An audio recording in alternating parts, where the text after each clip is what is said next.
Hi, my name is Steve Holden. I'm a Democratic candidate for the 24th Congressional District in New York, and this is my Justice Gauntlet. My plan is much like what we have here on the south side of Syracuse and on down on the Onondaga Reservation. What I'm looking to do here is give contract opportunities to help build wealth in these communities so they can actually have capital. Capital and property grows wealth in these communities. And it's time that we more equally distribute those opportunities, those business opportunities, by shifting those to have those as local contract. It's a small shift in federal acquisition policy, but if you have the reconstruction in those areas, particularly reconstructing infrastructure, such as the I-81 project and turning into the community grid here in Syracuse. If that happens, I've already spoken with leaders on the south side of Syracuse to help bring those opportunities to local businesses, whether those are construction jobs,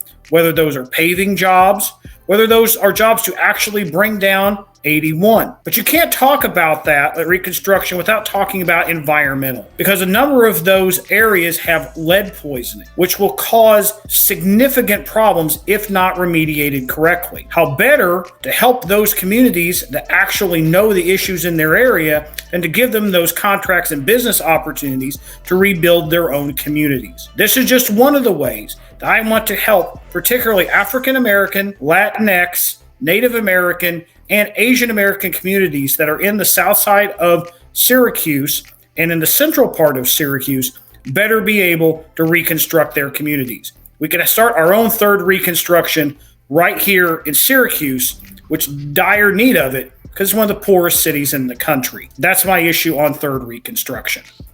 So my ideas of gun reform, it's a common saying that I have during this campaign, which is, this is Syracuse, not Kandahar. As being a retired military officer, I have seen what happens with the proliferation of weapons around young people. Schools shouldn't be areas of learning, not by doing active shooter drills. So how do we get there? And at the time of this recording, this is right after the tragic mass shooting in Oxford, Michigan, right outside Detroit. So one of the things I would do is much like what that district attorney's doing there, is if you have a child under the age of 18 who commits a felony using a weapon, you need to hold those parents responsible for that, because those students, those children, are of diminished capacity. The other thing that I want to talk about is the reintroduction of the assault weapons ban. There's no reason to have AR-15s, which are semi-automatic, very similar to the weapons I carried in places like Tikrit, Baghdad, Kabul, and Kandahar. We should not have them on the streets here. We need to eliminate high-capacity magazines. Why? Because they get off a higher rate of fire. Now, I was raised in the country. I was raised around guns. And not every gun owner has a bad intent. But we are seeing far too many times parents being lackadaisical about gun ownership and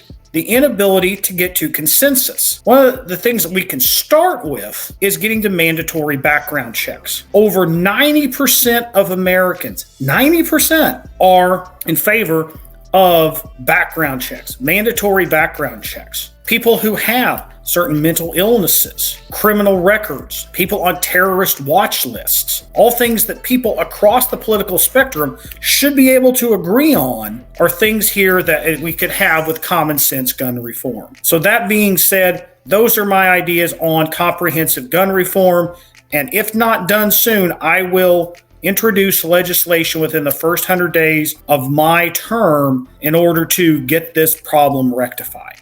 First of all, I've been a longtime supporter of the LGBTQIA+ community and have been endorsed by LGBT Syracuse.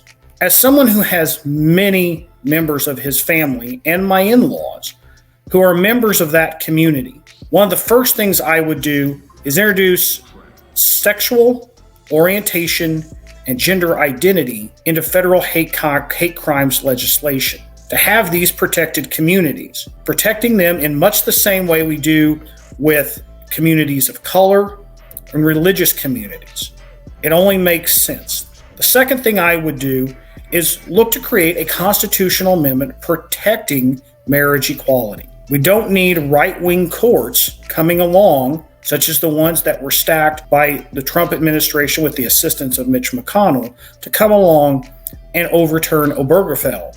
We need to codify that and protect these individuals. I also would support the elimination of any sort of conversion therapy, which has been case after case has shown that it increases suicide rates and it increases depression in LGBTQIA plus teens.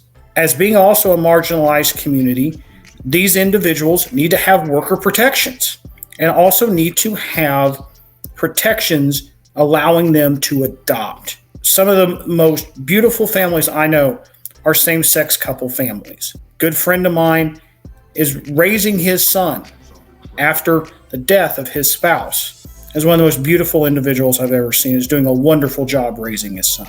That is the case everywhere. Every child deserves a loving home.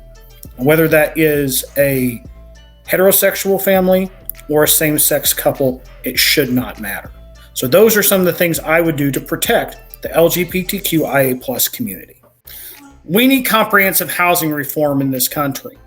Anybody that wishes to and has the ability to own a home in the area of their choice should be able to own a home. So the first thing I want to talk about in housing is the elimination of redlining. That is a policy where you would take different scores in different communities, and this is with housing and urban development, that would pocket and redline, or in other words, designate certain areas that have primarily communities of color, lower property value, and then lower the ability for them to get loans, keeping them in systemic poverty with no ability to garner wealth through home ownership. That is something I will look to eliminate, again, within my first 100 days. But looking at housing as a human right, we have so much land in this country that's going unused. Maybe it's not arable. The federal government owns so much of it. Why not use those to build houses for the homeless or those who are living in systemic poverty? We could absolutely do that. If we take just a percentage of what we use within the DoD budget, we could build livable housing structures for the homeless. And it could be done and administered through housing and urban development, through the VA for veterans. Our veteran homeless problem is horrible here in America. It's a crying shame that every administration has brought to the forefront. And we should do something about it. And building some of these smaller homes, like we've seen in places like Los Angeles, that has built smaller homes for homeless individuals. So you should have housing as a human right, and the government should be intimately involved with that. And then you have to look at children. Children that grow up in that type of environment, they can't learn. So this also becomes an education issue. This also becomes an economic issue. Can you imagine those people who, if they have a home, their better ability for them to find a job? In some places, you can't get anything from a cell phone service to applying for a job, applying for a credit card, anything, unless you have a physical address. If you're constantly in stress over where you're going to live, that makes it a whole lot harder. So those are some of the ideas that I have as housing as a human right, as well as supporting organizations like the Syracuse Tenants Union and going after and aggressively prosecuting slumlords who are raising prices above the economic threshold here and holding them accountable, and particularly prosecuting them for price gouging. Those are some of the things I want to do for housing as a human right. So I spoke earlier about housing as a human right, about the idea of redlining. And again, this is something that I would look to eliminate through contacts with housing and urban development, through my regular job I speak with about once a month on eliminating redlining and having reports back to have it fully eliminated within the first year that I am in office. through reports back from Housing and Urban Development and getting information back from federally secured loans showing more mobility for African American families, in particular in this case. But one of the things we want to take a look at with reparations is also giving economic opportunity. I talked a bit about having businesses within that area having greater opportunity for public contracts. The other thing we want to do to help mobility is education.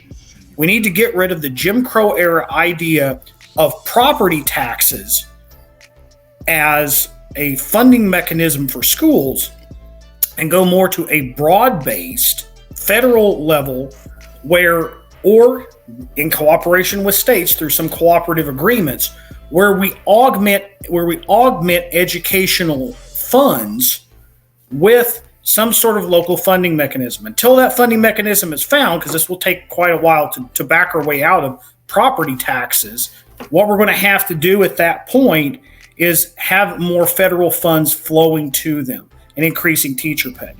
With reparations, I would support an idea of a universal income, particularly and foremost to African American communities, linked to an eventual broader universal basic income of somewhere between $1,500 to $2,000 a month. That will help them. Now, it's the least that we can do.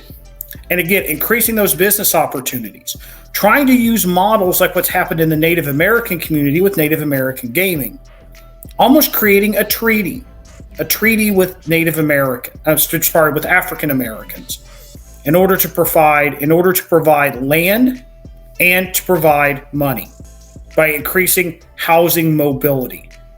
Good housing should not be just to people who live in the suburbs. So that's the way that I look at reparations. So my way to increase police accountability and have police reform, I take a look at a greater criminal justice package. First of all, I would sanction and put under consent decree any sort of law enforcement organization that would look to have what I call warrior cop training. That's where a big part of this problem comes from. They think they're patrolling the streets of Baghdad, not trying to provide safety for their communities. We'd also look to the hiring practices, increase screening of law enforcement applicants. Another thing is requiring bachelor's degrees, requiring some sort of education where these individuals who have the power of life or death and either freedom or incarceration to have some sort of education and counseling training. I also would look to put more resources into social workers. One of the things I learned in my criminal justice classes was that officers don't like domestic violence incidents because officers can get killed. If you bring someone there who could de-escalate the problem, such as a trained social worker, you can handle that problem in a much better fashion, as well as trained mental health. Same thing. Because if someone is there and they get put on a suicide attempt call, a police officer isn't trained for that. That should be a medical professional, not a police matter. Furthermore, I support the banning of chokeholds, which goes right along with warrior training, the elimination of that. I would also go along with mandatory body cameras. The reason we are seeing documentation of so much violence, police violence across the country, is body cameras. In many of these cases, we would never hear of the prosecution if those body cameras were not there. Also, thank goodness for social media on that as well. Furthermore, I would look to eliminate private prisons. When you have the eliminating of someone's freedom that becomes a profit driver, that's a problem. Because taking that away should be one of the last things that we should ever try to do. I'd also look at the decriminalization of cannabis, which has led to far more incarcerations comparatively with communities of color versus the Caucasian community. Another thing I want to take a look at is the elimination of the death penalty. We are the only westernized country that still has the death penalty. Countries such as, and we are right there with countries like China, Iran, Saudi Arabia, countries that we want to believe we have better human rights records, but you can't be clean on human rights until you eliminate the death penalty. For surely eliminating it in cases where there is diminished capacity. So those are some of the things that police and criminal justice reform that I would look to do and I support, and I would sponsor or co-sponsor legislation on any of these issues. That's my police and criminal justice reform. I am someone who has had domestic terrorism hit me rather close to home. Central New York has not always been my home. I grew up in the state of Oklahoma, and when the Murrah building blew up, I was 3 blocks away heading down to go get my children's Social Security cards. It looked like a war zone, but that was an example of domestic terrorism. So how do you handle domestic terrorism? Well, one, we need for the FBI to designate those groups as domestic terrorists. Second, we need for under Homeland Security to create an agency or reorganize it under several different agencies that its sole duty is combating domestic terrorism. This is going through social media. This is looking through traditional media. And this also has to do combating with domestic terrorism is regulating big tech to manage the content on their sites so that the algorithm aren't taking people down a rabbit hole of conspiracy theories and white nationalism or any other sort of domestic terrorism. Not all of it is the same. Not all extremist activity. And I am blessed to have been trained by one of the premier domestic terrorism and extremist scholars in the country, the late Dr. John George and Laird Wilcox, who did comprehensive work on this. So I've been tracking domestic terrorism for almost 30 years. So we need to enable the federal government to go after and prosecute these individuals. And we also need to take a look at foreign networks and their funding of it. That's why we also need regulation within cryptocurrency, how some of these groups are funded, how some of them that we are going to find were funded on January 6th. So we have to eliminate disinformation, and we have to be able to go after and prosecute the hardcore individuals who are perpetrating this. Now, if we want to take a look at some other issues that perpetuate domestic terrorism, we could give actual local police forces the ability to have tools in order to detect that in their local communities. That's a part of police reform. But on top of that, I support DOD's moves to eliminate white supremacy and domestic terrorists and domestic terrorist sympathizers from the military, and the work with police departments across the country to eliminate those types of individuals from their police forces. It's 2021. It's time that we get with the program on that and start treating people equally. I would also look to, as a part of police reform, eliminate such issues as, and I forgot about this in police reform, but qualified immunity. So we can go after corrupt cops who have racist and white nationalist tendencies. We should do that with the elimination of groups like ICE, who harbor the same types of individuals. And I support the elimination of ICE for that exact reason. So the problem with domestic terrorism, white nationalism, and extremism is it has permeated so many different parts of our society. from teachers making racist comments about students to people on syndicated shows on cable stoking and fanning the flames of white nationalism. I would also support, as a piece to this, to stopping the disinformation campaign, of reinstituting the fairness doctrine, which would require both sides to come on. So we could have some networks out there, some that are stoking the flames of right-wing nationalism, to be called out for what they are: fake and nothing but pure entertainment. Those are some of the things I would do to combat domestic terrorism.